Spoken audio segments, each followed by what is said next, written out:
Hey Greg, how you doing tonight? I'm doing good. Got a question on the surgery kit. A friend of mine here just Okay. had arthroscopic surgery on his shoulder. Okay.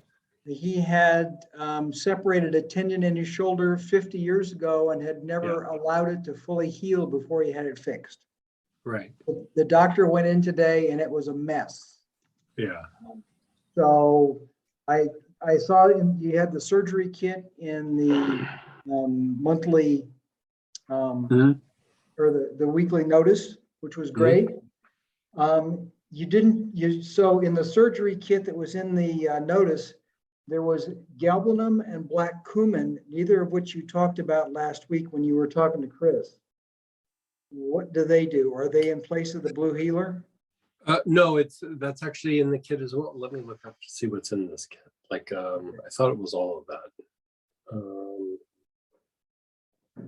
Sometimes I'm talking from memory and I don't always remember what's in everything. Okay. Yeah, hold on just a second. Let me look it up.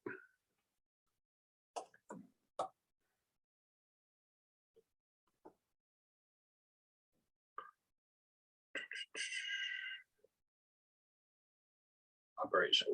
There we go. Okay, so what do we have here?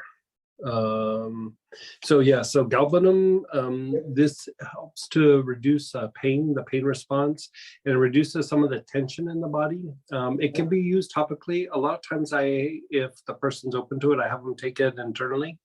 Okay. It seems to work a little bit better internally, but it will still work just topically. Okay. That combined with black cumin, just those two together usually start reducing swelling and accelerating the healing process quite substantially. And so the galbanum is about the pain and like the tension in the body that's because of the pain, like you have just physiological responses due to pain, and the galbanum helps to temper that.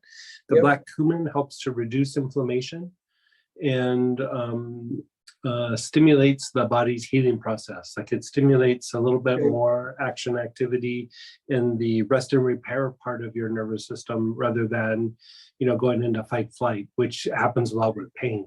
And so, it's not really a sedative. It's more about stimulating lymphatic movement, reducing inflammation, things like that. And then, do you need me to talk about the other parts, or? No, I got the other parts out of last week's talk, so that was great. Okay, perfect. I do have a question about tendons, because that's basically what his problem was tendons. Do we know what tendon? Was it the bicipital tendon or? Yes. Yeah. Okay. A very common injury. Yeah, bicipital tendonitis. Yeah, Or like for him, he he- separated it. And yeah. he was a kid trying to hit the golf ball farther than anybody and got his Yeah. arm partially down the course too. Yeah.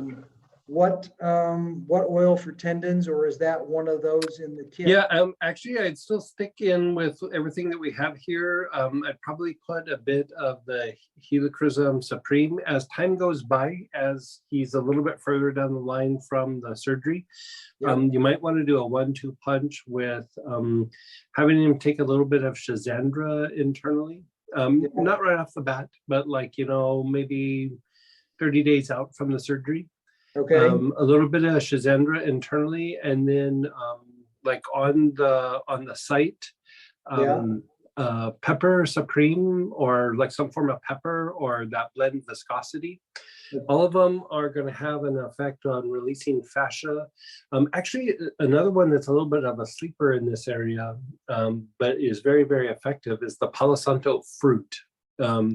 It's a bit different than the Palo Santo wood. It's really good for releasing fascia as well. And so, you have the tendon up here, but you'll also want to work the arm, because like this turns into the tendon up here. So treat the site, but spend a lot of time treating the front part of the arm. So Palo Santo fruit in like witch hazel on the shoulder and arm area? Yeah. Okay. Yeah. I mean, you could even do it neat, like either way. Yeah. Okay. And the reason for the Shazandra and the Palo Santo fruit or the pepper is you're helping to release the tension in in the tendon. You're releasing some of the fascia in the tendon, which Mhm. is allowing for blood to get deeper into the tendon. And it's like that combination, they say like it helps to build tendons or to strengthen ligaments. And basically your tendons and ligaments have a really poor blood supply.